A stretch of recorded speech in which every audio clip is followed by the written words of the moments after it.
The Red Cross is on its way to retrieving 50 dual nationals in southern Gaza. Have you seen those reports, and can you confirm they're true? I've seen those reports. I can't confirm them.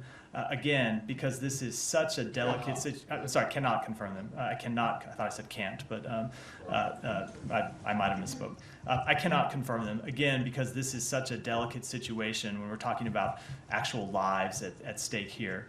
I don't think it's productive for us to talk about any of the details of our work, but we do want to see all the hostages released. We want to see them released unconditionally, and we want to see them released as soon as possible.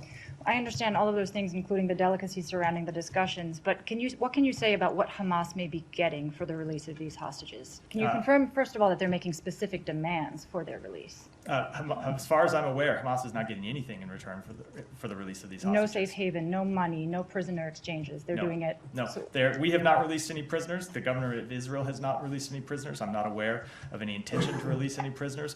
We have called on Hamas to do this because they should not be holding innocent civilians hostage, not just men, but women, children, elderly people. And we've impressed upon all of our partners who have relationships with Hamas or have influence with Hamas that they should use that influence to the maximum extent possible to press for the release of all these hostages. So to be clear, you're not aware that Hamas is getting anything via third parties or anybody else in exchange for the release of the hostages today?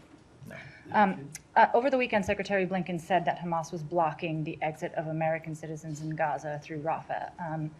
What leverage does the U.S. have? First of all, are there conversations going on with Hamas about securing the release of those American citizens in Gaza? So let me back up and say explain what it is that happened, and I'll get to the question. So Rafah Gate opened for the first time on Saturday to allow the delivery of humanitarian assistance in.